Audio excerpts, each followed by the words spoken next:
जय श्री कृष्ण। श्री गणेशाय नमः। ओम गजानन भूतगणादि सेवितम कपित्त जम्बुफल चारु भक्षणम उमासुतम शोक विनाशकारकम नमामि विघ्नेश्वर पाद पंकजम।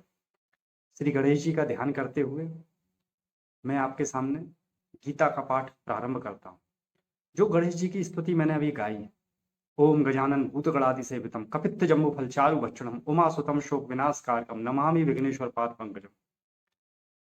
हर किसी भी शुभ काम को करने से पहले, आप कोई इंटरव्यू देने जा रहे हो, कोई जॉब के लिए जा रहे हो, परीक्षा के लिए जा रहे हो, अपने बिजनेस को स्टार्ट कर रहे हो, इस गणेश स्तुति को अगर आप किसी भी कार्य को प्रारंभ करने से पहले मन ही मन या अपनी जिह्वा से बोलते हैं, स्मरण करते हैं, तो आपके कार्य में सफलता के चांसेस बहुत ज़्यादा बढ़ जाते हैं। आपके जितने भी विघ्न हैं वो सब हट जाते हैं। तो उन्हीं गणेश जी का ध्यान करते हुए मैं गीता का पाठ प्रारंभ करता हूँ। जय श्री कृष्ण। असली में जो भगवत गीता है वो पूरी तरह से श्री कृष्ण और अर्जुन के इर्द गिर्द ही समेटी हुई है। इसमें अर्जुन केवल अर्जुन ना होकर हम सबका वो प्रतिनिधि है। इस कलयुग में, इस पृथ्वी पर जितने भी मनुष्य हैं, हर कोई किसी ना किसी समस्या से जूझ रहा है। हर एक के जीवन में अलग अलग तरह की समस्याएं हैं। किसी के जीवन में गरीबी है तो किसी के जीवन में पैसा होते हुए भी बहुत कुछ समस्याएं हैं। तो ऐसी सारी समस्याएं जो हमारे जीवन में हैं, उन सबका समाधान हमें भगवत गीता में मिलता है। अर्जुन, यहाँ पर आप अर्जुन की तरह मत लीजिए। अर्जुन की जगह आप अपने आप को रखकर देखिए, जो परमात्मा श्री कृष्ण से अपने आंसर चाहता है। इस जीवन रूपी युद्ध में जो जो उसके सामने समस्याएं आ रही हैं, उन समस्याओं को भगवान श्री कृष्ण से पूछता है। और श्री कृष्ण एक बहुत अच्छे गुरु की तरह, एक बहुत अच्छे मित्र की तरह, एक माता पिता की तरह अर्जुन को उसकी सारी समस्याओं का समाधान देते हैं। आपके जीवन में जितनी भी समस्याएं हैं, उन सबका समाधान इस भगवत गीता में मिलता है। इस आपके जीवन की हर समस्या का समाधान इस भगवत गीता में कृष्ण ने अर्जुन को हर तरह का योग सिखाया है। भक्ति योग, ज्ञान योग, सांख्य योग, कर्म योग, हर तरह का शिक्षा दी है। जीवन के किस पथ पर किस योग का पालन करना चाहिए, किस पथ पर कौन सा योग उसकी किस तरह से हेल्प कर सकता है, सारे योगों के बारे में उन्होंने वर्णन किया। असली में भगवत गीता की शुरुआत भी एक अत्यधिक नाटकीय ढंग से हुई थी। पांडवों ने 12 वर्ष का वनवास तथा 1 वर्ष का अज्ञातवास समाप्त होने पर जब प्रतिज्ञा के अनुसार अपना आधा राज्य मांगा। पांडवों के लिए ये था कि 12 वर्ष, जब दुर्योधन ने उन्हें वनवास के लिए भेजा था तो उसमें ये था कि 12 वर्ष का वनवास और 1 वर्ष का अज्ञातवास समाप्त होने के बाद उनका आधा राज्य उनको दे दिया जाएगा। जो इंद्रप्रस्थ उनका छीना गया है उनको वापस कर दिया जाएगा। परंतु दुर्योधन ने लालच के कारण, लोभ के कारण, बैर के कारण राज्य की तो बात छोड़िए, एक सुई की नोक के बराबर भी जगह देने से मना कर दिया। एक सुई की नोक के बराबर, मतलब कि उसने ये कहा कि मैं तुम्हें पसंद ही नहीं करता हूं, मैं इस पूरी पृथ्वी पर तुम्हें देखना ही नहीं चाहता हूं। ये आपके जीवन में भी होता होगा, कई लोग आपको ऐसे मिलते हैं जो आपको बहाने बनाते रहते हैं आपकी लाइफ में। जब भी आप उनसे किसी काम की कहेंगे, किसी की भी चीज के लिए कहेंगे, तो कोई ना कोई बहाना बना के आपको टालते रहेंगे। आपको हक नहीं देंगे, आपका आपका रुपया नहीं देंगे, आपकी किसी समस्या का समाधान नहीं करेंगे, आपको समय देते रहेंगे, बस आगे के लिए टालते रहेंगे। क्योंकि असली में उन्हें आपका काम करना ही नहीं है। आप उन्हें जब भी बार बार जाते हैं तो कोई ना कोई एक्सक्यूज बना कर या फिर आप में ही कमी निकाल कर आपको समय देकर आगे के लिए वो टाल देते हैं। इसी तरह से दुर्योधन कर रहा था, हमेशा कुछ ना कुछ बहाना बनाकर। उसे मालूम था कि पांडव धर्म के मार्ग पे चलते हैं, अगर इनके सामने कोई भी ऑप्शन रख दिया जाएगा, इन्हें कुछ इस तरह से परिस्थिति डाल दी जाएगी तो अपने धर्म के पालन करने के लिए उस जगह से वो हट जाएंगे।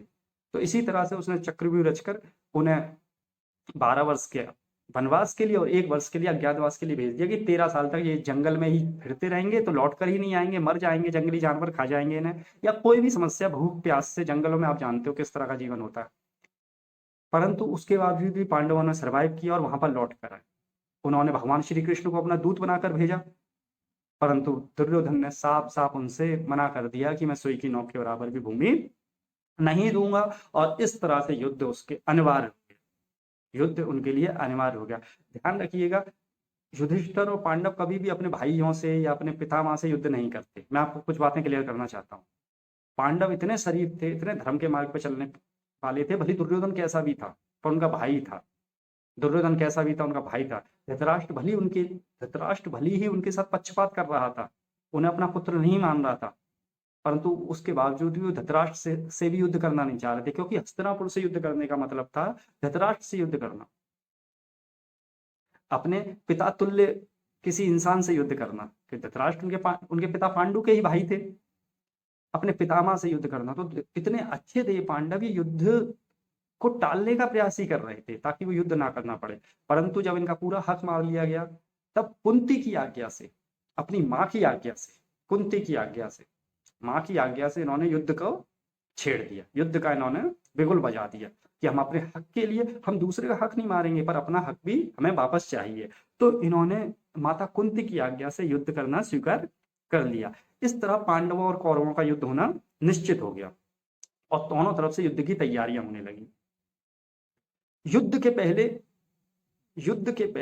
वेद व्यास जी जो धृतराष्ट्र के भाई ही थे, वेद व्यास जी धृतराष्ट्र के भाई थे, श्री कृष्ण की आज्ञा से कि युद्ध ना हो उसका अंतिम प्रयास भी किया जाए, युद्ध ना हो उसका अंतिम प्रयास भी किया जाए। उन्होंने धृतराष्ट्र के पास, भगवान श्री कृष्ण ने धृतराष्ट्र के पास वेद व्यास जी को भेजा कि आप जाकर उसे समझाएं। पर धृतराष्ट्र अपने पुत्र मोह में, अपनी संपत्ति लोभ में, राज्य लोभ में इतना ज्यादा अंधा हो चुका था, अंधा तो वो आंखों से ही था, अंदर से भी वो अंधा हो चुका था कि उसने साफ मना कर दिया कि इस युद्ध को मैं नहीं रोक सकता, मैं दुर्योधन की आज्ञा को नहीं टाल सकता, अब युद्ध तो महाराज होगा। तब वेद व्यास जी ने कहा अच्छा तुम्हें कुछ मुझसे मांगना है तो मांग लो। तब उन्होंने कहा कि मुझे युद्ध में क्या हो रहा है उसको देखने की बड़ी इच्छा है। तो वेद व्यास जी ने कहा चलो मैं तुम्हें दिव्य दृष्टि दे देता हूँ, तुम यहाँ बैठे बैठे ही युद्ध पूरा देखते रहोगे। पर कहीं ना कहीं आपको मालूम है जो गलत आदमी होता है उसके मन में भय भी होता है। आप जानते हो जो गलत आदमी होता है, जो अधर्म के मार्ग पे चलता है, उसके मन में कहीं ना कहीं भय भी होता है, जैसे चोर के मन में होता है। तो वो जानता था कहीं ना कहीं कि इस युद्ध का परिणाम मेरे पक्ष में नहीं जाएगा, क्योंकि मेरे पुत्र अधर्म की तरफ है और मैं खुद भी अधर्म की तरफ। तो धृतराष्ट्र ने इसलिए दिव्य दृष्टि लेने से मना कर दिया कि मैं अपनी आंखों से अपने वंश का सर्वनाश होने से नहीं देख पाऊंगा। यहाँ पर उसके वंश के सर्वनाश होने से मतलब एक तरह से अपने पुत्रों की तरफ ही इंडिकेशन था कि मैं अपने पुत्रों को मरते हुए नहीं देख पाऊंगा। तो इसलिए फिर उसने वो दिव्य दृष्टि अपने सेवक संजय को दिलवाई, अपने सेवक संजय को उसने वो दिव्य दृष्टि दिलवाई कि संजय जो है वो यहाँ बैठे बैठे युद्ध देखता रहेगा और युद्ध का पूरा वर्णन धृतराष्ट्र को सुनाता रहेगा। तो इस तरह धृतराष्ट्र ने वेद व्यास जी से कहा गीता के आरंभ में कि मैं अपने कुल का संहार नहीं देख सकता, इसलिए आप जो दिव्य दृष्टि है वो संजय को दे दीजिए। और संजय, उस दिव्य दृष्टि की कुछ खासियत भी थी जो भगवत गीता में कही बताई गई है। केवल इतना ही नहीं कि संजय केवल अपनी दिव्य दृष्टि से केवल महाभारत के युद्ध को ही देख रहा था। भगवत गीता में साफ साफ इसका वर्णन है कि वेद व्यास जी संजय से कहते हैं कि वेद व्यास जी धृतराष्ट्र से कहते हैं कि मैं संजय को जो दिव्य दृष्टि देता हूं जिससे यह संपूर्ण युद्ध को, संपूर्ण घटनाओं को और यहां तक कि सैनिकों के मन में आई हुई बातों को भी जान लेगा, सुन लेगा, देख लेगा और तुम्हें भी वे सारी बातें सुना देगा। मतलब कि जो सैनिक हैं, जो भी युद्ध में किसी के मन में भी जो बात आ रही है, जैसे कि द्रोणाचार्य ने, आप जानते हैं, चक्रव्यूह रचा था जिसमें अभिमन्यु मारा गया था। क्या क्या युद्ध की घटनाएं हो रही हैं, क्या क्या अगले दिन की प्लानिंग हो रही है, इन सबको भी संजय जानने की पावर वेद व्यास जी ने उनको दे दी थी। मतलब संजय को जो दिव्य दृष्टि दी थी वो केवल देखने की ही नहीं थी, वो लोगों के मन में आए हुए भावों को परखने की भी थी कि लोगों के मन में जो भाव आ गए हैं उनको भी संजय जान सकता था। ऐसे कहकर व्यास जी ने संजय को दिव्य दृष्टि प्रदान कर दी और युद्ध का दिन आ गया, युद्ध का दिन आ गया। देखिए मैं आपको फिर बताऊं, युद्ध, इस गीता का पूरा लेखा जोखा कृष्ण और अर्जुन के चारों तरफ ही घूम रहा है। गीता की शुरुआत कैसे हुई? गीता की शुरुआत यही थी कि अर्जुन ने अपने पितामह, भाइयों, बंधुओं को देखकर माया, ममता, मोह में फंसकर अपने धनुष बाण को रख दिया, अपने गांडी धनुष को अपने हाथों से छोड़ दिया।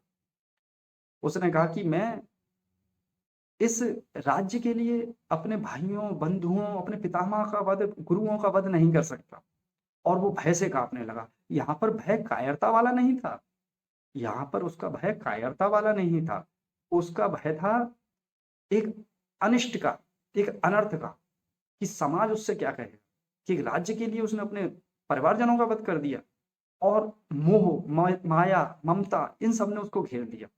मैं आपको फिर बताऊँ, अर्जुन कोई कायर व्यक्ति नहीं था कि वो इतनी बड़ी दुर्योधन की भारी सेना देख के डर गया हो। अर्जुन ने कई असुरों को और कई गंधर्वों को, नागों को, किन्नरों को युद्ध में परास्त कर चुका था वो। अर्जुन के बराबर योद्धा उस वक़्त धरती पे बहुत कम थे। अर्जुन ने विराट युद्ध में और पता नहीं कितने युद्ध में बड़ी-बड़ी सेनाओं को अकेले हराया था। और उसके पास वो एक बहुत ही कुशल धनुर्धर था। और यहाँ तक कि मैं आपको बात बताऊँ, बाहुबल में भी अर्जुन कम नहीं था। बाहुबल में भी अर्जुन कम नहीं था। ध्यान करिए, जब भगवान कृष्ण जरासंध से लड़ने गए हैं, जब जरासंध से मल्ल युद्ध लड़ने गए हैं, तो अपने साथ भीम और अर्जुन को लेके गए हैं और उन्होंने साफ-साफ कहा है जरासंध से कि हम तीनों में से तुम किसी को भी चुन लो। इसका मतलब कहीं न कहीं उन्हें ये भी पता था अगर वो अर्जुन को भी चुन लेता है, बाई चांस तो था ही, चांस तो था ही, माना कि उन्हें पता था वो भीम को ही चुनेगा। पर उसके बावजूद भी चांसेस तो थे ही कि अर्जुन को भी चुन लेता, तो उन्हें अर्जुन के बाहुबल पे भी भरोसा था। आपको अगर अर्जुन अगर और इस बात में शंका हो तो मैं इस चीज़ का समाधान ये कर दूँगा, अर्जुन गांडीव धनुष चलाता था। अगर उन धनुष की बात करें, गांडीव धनुष वगैरह हर पर्सन उठा नहीं सकता था। और अगर मैं आपको एग्ज़ाम्पल दूँ, तो आप द्रौपदी के स्वयंवर को याद कर सकते हैं। आप द्रौपदी के स्वयंवर को याद कर सकते हैं। द्रौपदी के स्वयंवर में जो धनुष था, जिससे मछली की आँख का भेदन करना था, उस धनुष को भी उस समय पृथ्वी पर आए हुए बड़े-बड़े राजा महाराजा प्रत्यंचा चढ़ाने की बात तो छोड़िए, उसे हिला भी नहीं पा रहे थे। उसे हिला भी नहीं पा रहे थे। तब कुछ योद्धा ही थे, जैसे कर्ण थे और अर्जुन थे, वो आकर उस धनुष को उठा सकते थे। तो मतलब आप ये समझिए, जिस धनुष को कोई उठा नहीं पाता था, उस धनुष पर उस धनुष को उठा के द्रौपदी स्वयंवर में अर्जुन ने मछली की आग का भेदन किया था। मतलब वो बाहुबली भी था, वो युद्ध करने में भी प्रवीण था। और यहाँ तक की वर्णन आया है कि जब वो पाशुपात अस्त्र के लिए भगवान शिव जी से की पूजा कर रहा था, तब शिव जी जब प्रकट हुए थे उसकी परीक्षा लेने के लिए, तब शिव जी से भी उसने मल्ल युद्ध किया है। माना कि शिव जी से वो हारा था उन सब चीज़ों में, पर उसके बावजूद भी परमात्मा से भी उसने मल्ल युद्ध करने में वो पीछे नहीं रहा था। तो इससे ये पता चलता है अर्जुन कोई कायर योद्धा नहीं था, पर अर्जुन की हालत उस वक़्त उसी पंछी की तरह हो गई थी। वेद और शास्त्र कहते हैं कि अर्जुन की हालत उसी पंछी की तरह हो गई थी जो कि कीचड़ में लथपथ हो जाता है, जिसके पंखों पर बहुत ज़्यादा कीचड़ जम जाए, जो दलदल में फँस जाता है। तो वो बहुत छटपटाहट के बाद भी उसमें से निकल नहीं पा रहा होता है, दलदल में से उड़ नहीं पा रहा होता है। उसके पंख वही होते हैं, उसका शरीर वही होता है, पर दलदल में जब वो फँस जाता है, कीचड़ में फँस जाता है, तो वहाँ से निकल नहीं पाने के कारण वो छटपटा रहा होता है। उसी तरह से अर्जुन यहाँ पर माया, ममता, मोह इन सब के दलदल में फँस चुका था। तब भगवान श्री कृष्ण उसके सारथी बने, उसके गुरु बने, उनके माता-पिता बने, उसके मित्र बने और उन्होंने उसको मार्गदर्शन दिया। यही भगवत गीता है। तो भगवत गीता की शुरुआत इसी नाटकीय रूपांतरण से हुई थी। अब हमारे प्रथम अध्याय में शुरुआत में आपके जो धृतराष्ट्र हैं, वो संजय से कहते हैं, धर्म क्षेत्रे कुरुक्षेत्रे समवेता युत्सवा मामका पांडवश्च किम कुर्वता संजय। इस श्लोक का भी बड़ा महत्व है। इस श्लोक में जो धृतराष्ट्र हैं, वो संजय से कहते हैं, हे संजय, हम भूमि कुरुक्षेत्र में इकट्ठे हुए युद्ध की इच्छा करने वाले मेरे और पांडु के पुत्र कर क्या रहे हैं, क्या कर रहे हैं, मुझे ये बताओ। देखिए, इस श्लोक का भी बड़ा महत्व है। धर्म क्षेत्र कुरुक्षेत्र, देखिए यहाँ पर कुरुक्षेत्र से पहले धर्म क्षेत्र आया है। कुरुक्षेत्र से पहले क्या आया है, धर्म क्षेत्र आया है।